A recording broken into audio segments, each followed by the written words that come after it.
So you've just gotten used to the new Genie Plus system, and now Disney emerges with a new guest experience to bypass the standby lines at Disney World, which are now called the Lightning Lane Multi-Pass and Single Pass. Catching up to speed on how this system works may be similar to slamming a study session the day before an exam. Have no fear, follow along with me on my Lightning Lane journey through Hollywood Studios. I'll teach you the basics of the system, a demo within the app, and my personal experience within the park. I'll even share some mistakes I made so you can avoid these pitfalls when you book your own trip. After watching this video, you too will become an expert on lightning lanes at the Walt Disney World Resort. Let's start with the basics. Planning ahead is a new perk for Multi-Pass and Single Pass.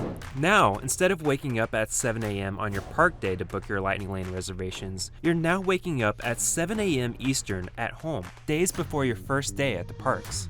First off, everything you need is within the My Disney Experience app. Just make sure your tickets, resorts, or annual passes are already connected before you proceed. Let's break it down. The skip the line system we now have at the parks is called Lightning Lane, broken down into two subcategories: Lightning Lane Multi-Pass and Lightning Lane Single Pass. Let's discuss the Lightning Lane Multi-Pass. When purchased, it allows you to initially select up to 3 attractions at a particular park. However, attractions are arranged into tiers. When making initial selections, you can only select 1 attraction in Tier 1 and 2 attractions in Tier 2. Or, if you'd like, you have the option to make all 3 of your selections in Tier 2. When selections are made, you'll be given a default arrival window for each attraction. These arrival windows can be modified at any time, pending availability. When your first selection is redeemed, you may make an additional selection from either tier. Here's the full list of attractions available with the Multi-Pass. Notice how Animal Kingdom doesn't have a tiered attraction list. This is because most attractions are on even footing, except for Flight of Passage, which is not available with the Multi-Pass. So let's say you bought a park hopper ticket for the day and you're planning to venture from Magic Kingdom to Hollywood Studios. How does Lightning Lane work for this scenario? First, you'll choose up to 3 attractions for Magic Kingdom, and when you redeem your first Lightning Lane, you're then eligible to choose a Lightning Lane for Hollywood Studios, pending availability. So what is the Lightning Lane Single Pass? The Lightning Lane Single Pass is an additional upcharge separate from the Multi-Pass that lets you make a one-time purchase to skip the line within a particular arrival window. It is typically reserved for each park's more popular attractions that are in high demand, and you may only select 2 Single Pass Lightning Lanes a day. Here's a list of the Single Pass attractions at the parks, and keep in mind that these attractions are not available with the Multi-Pass. Note that you can only reserve 1 Single Pass per ride a day. In other words, you cannot purchase 2 Lightning Lanes for Rise of the Resistance each day at Hollywood Studios. You may start making Multi-Pass and Single Pass selections 7 days ahead of your first park day at 7 a.m. Eastern if you're a resort guest, and 3 days ahead of your first park day at 7 a.m. Eastern if you're a non-resort guest or annual pass holder. After making your selections and you arrive at the day of your visit, look for the Lightning Lane kiosk at the ride entrance when your arrival window is open, and redeem by tapping your phone, ticket card, or Magic Band for entry into the queue. Keep in mind that there is a grace period for the arrival time for your Lightning Lane selection. For instance, if I have a 9 a.m. to 10 a.m. reservation for Big Thunder Mountain Railroad, then I can redeem between 8:55 a.m. to 10:15 a.m. to get into this attraction. The grace period is 5 minutes before the arrival window and 15 minutes after. If you're late, then talk to the cast member to see if there's a workaround. Fortunately, the app lets you make selections before you actually purchase the Multi-Pass system for the day. They do this to show the system's value before you have the confidence to follow through in purchasing your Lightning Lanes. I'll dive deeper into the selection process next. Booking your Lightning Lanes.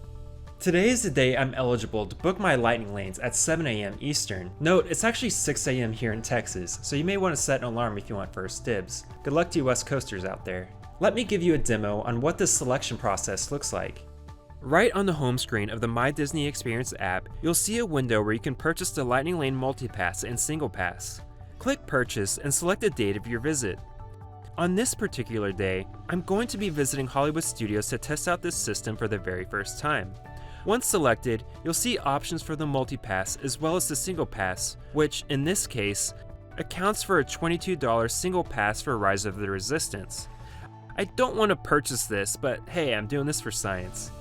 Select what you'd like to purchase and hit continue.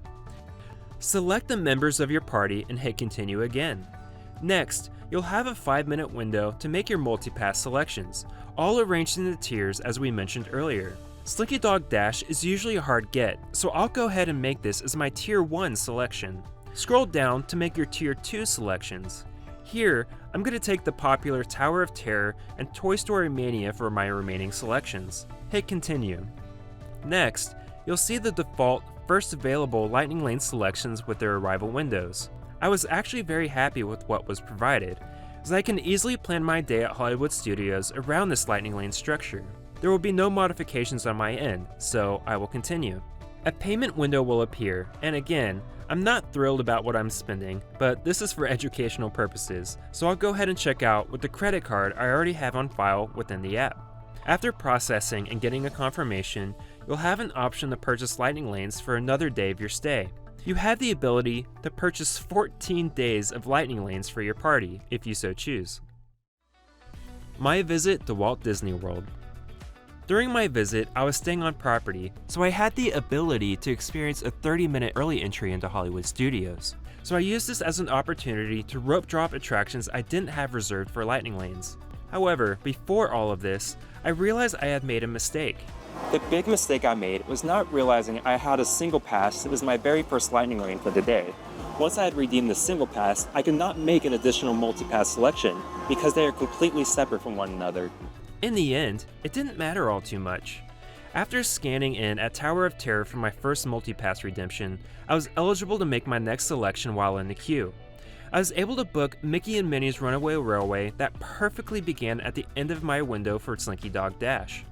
I was curious if I could modify this time any further, so I went in to make a change. I was able to get an arrival window 20 minutes sooner, which I found interesting because it actually ended up overlapping my Slinky Dog Dash reservation. Throughout the rest of the day, I was able to make new selections at ease. There are always a fair amount of selections at decent arrival windows, but sometimes you have to keep refreshing the app to find it. That is one drawback from the Lightning Lane experience. You may find yourself glued to your phone looking for that perfect Lightning Lane while missing out on the amazing queues that Disney has to offer. I also want to go back and talk about my single pass for Rise of the Resistance that morning, because it's a potential problem guests will experience for attractions that routinely break down. Rise of the Resistance was having issues this morning, so I was actually given an extension on my single pass that I could use at any time during the day.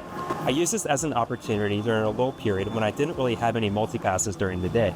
This actually worked to my advantage, but it may be a problem for those who have tight schedules. This actually happened again for a Smuggler's Run multi-pass, and it ended up turning into a free-for-all multi-pass that I could use on any attraction at any time of day, even if I had already used it as a multi-pass. However, I could not redeem it on Rise or Slinky Dog Dash. Final thoughts. All in all, I was happy with the ease of the user interface and simplicity of the Lightning Lane section within the My Disney Experience app. As a planner, I was thankful for the ability to make selections beforehand and make rope drop strategies around the 3 multi-passes and the 1 single pass I had purchased. There are a few minor issues I discovered. For one, there are no kiosks around the park for those who do not want to use the app, similar to what we saw before Genie Plus. Everything is all within your hands now within the app. Furthermore, like mentioned previously, you may find yourself glued to your phone a bit more than you would like. At the end of the day, it is well worth it. 60-minute lines were cut to a walk-on because of the Lightning Lane during a busy day at Hollywood Studios.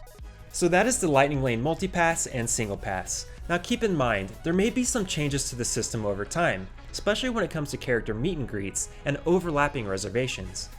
With that said, I hope this video gives you the confidence you need to take the Lightning Lane plunge on your next Disney visit. It was well worth it on my end, and hopefully you too can have that perfect time-saving experience.